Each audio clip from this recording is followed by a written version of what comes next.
বিদ্যুৎদা, আমার একটা প্রশ্ন মনে জেগেছে। আচ্ছা, জগন্নাথ দেবের হাত পা নেই কেন?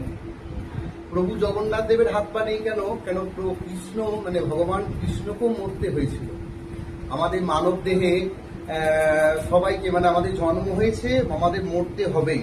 পৃথিবীতে সবকিছু একদিকে, সবকিছু মিথ্যা, একমাত্র সত্য হচ্ছে মৃত্যু। এ জগতে কারো কাছে হার মানি না মানি, মৃত্যুর কাছে আমাদের হার মানতেই হবেই। তাই মৃত্যুর কাছে হার মেনেছিলেন ভগবান শ্রীকৃষ্ণ। জরা ব্যাধের হাতে তার মৃত্যু হয়েছিল। তাই ভগবান জরা ব্যাধের হাতে মৃত্যু হলো। যে কৃষ্ণ যখন বয়স হয়েছিল, কৃষ্ণ বিয়ে হয়ে তার যখন সন্তানাদি স্ত্রী নাতিপুত্র সকল যখন কৃষ্ণের বয়স হয়ে গেছিল, তখন কৃষ্ণকে তার পরিবার এবং তার স্ত্রী নাতি পুত্রবধূরা প্রশ্ন করেছিলেন যে রাধারানীর সাথে রাধারানীর হে কৃষ্ণ, হে প্রাণনাথ, রাধারানীর সাথে আপনার প্রেমের কথা একটুখানি বলুন। তা গোবিন্দ যখন রাধারানীর বিরহের কথা, প্রেমের কথা যখন বলছে, রাধা কৃষ্ণের এই প্রেম তো বাহ্যিক জগতের প্রেম নয় মা। রাধা কৃষ্ণের এই প্রেম হচ্ছে ভক্তের সাথে এক ভগবানের প্রেম, ভক্তের সাথে ভগবানের এক নিবিড় প্রেম। এই আমরা ভগবানকে সেবা দিই, কিন্তু ভগবানকে দেখতে পাই না কেন? কি কারণে পাই না? না,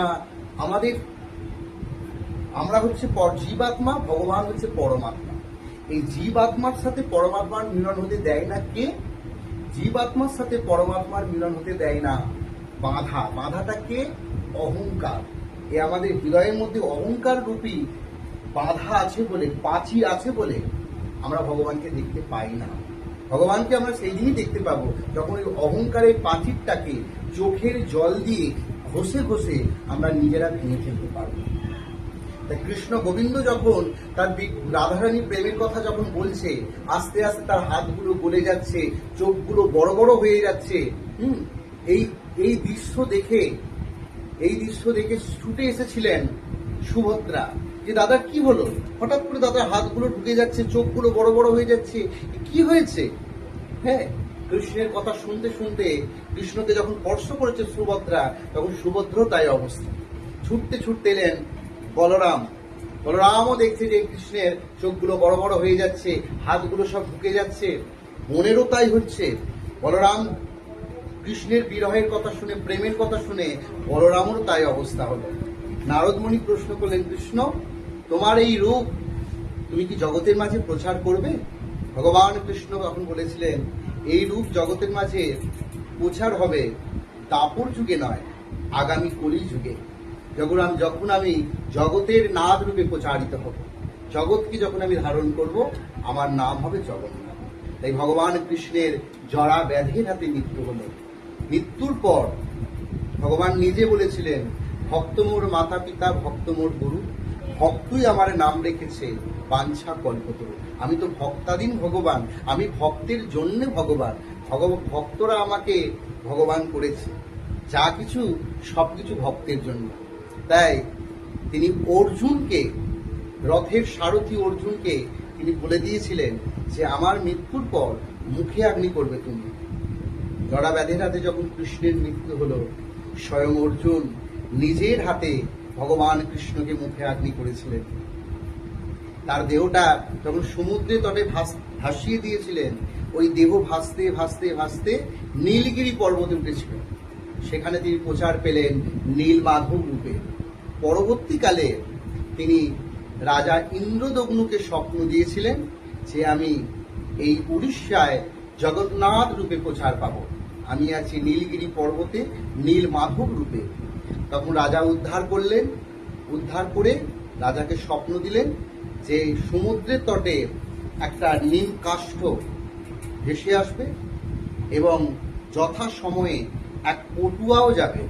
ওই তো ভক্ত মোর মাতা পিতা, ভক্ত মোর গুরু, এবং যার ভাবনা সে ভাবিবে। আমরা মিছেই চিন্তা করি, আমাদের চিন্তাটা সম্পূর্ণ ভুল। আমরা তো মিছে শুধু চিন্তা করি, কিন্তু আমাদের সমস্ত চিন্তা তিনি করে রেখেছেন। এই চিন্তা সম্পূর্ণ ভুল, আমাদের চিন্তা করেছেন তিনি। তার ইচ্ছাতেই একটা সমুদ্র তটে নিম কাষ্ঠ ভেসে এলো। আর স্বয়ং বিশ্বকর্মা নিজের হাতে ওই জগন্নাথ দেবের মূর্তি স্থাপন করেছিলেন। আমাদের দীঘাতেও একটা জগন্নাথ দেবের মন্দির হয়েছে, কিন্তু সেটাকে ধাম বলা যাবে না, সেটা হচ্ছে মন্দির। কিন্তু আসল ধাম হচ্ছে পুরী ধাম। কেন? পুরীর যে মন্দিরটা আপনারা দেখবেন, সেই মন্দিরটা স্বয়ং বিশ্বকর্মা নিজের হাতে তৈরি করেছেন। তা বিশ্বকর্মা পটুয়া সেজে যখন রাজার বাড়িতে গেলেন, শর্ত দিয়েছিলেন যতক্ষণ এই মূর্তি নির্মাণ হবে এই দরজা খোলা যাবে না। তা তিনি দরজা বন্ধ করে যখন মূর্তি নির্মাণ করছিলেন, ভগবানের ইচ্ছাতে সবকিছু হয়েছে। মা ভগবান আজকে যে রূপে জগন্নাথকে আপনারা দেখছেন, সেই রূপ কিন্তু দাপর যুগে আগে থেকে সৃষ্টি হয়েছিল। আগে থেকে তিনি নারদ মুনিকে দেখিয়েছিলেন সেই রূপ, এবং তিনি কথা দিয়েছিলেন কলি যুগে রূপ প্রচারিত হবে।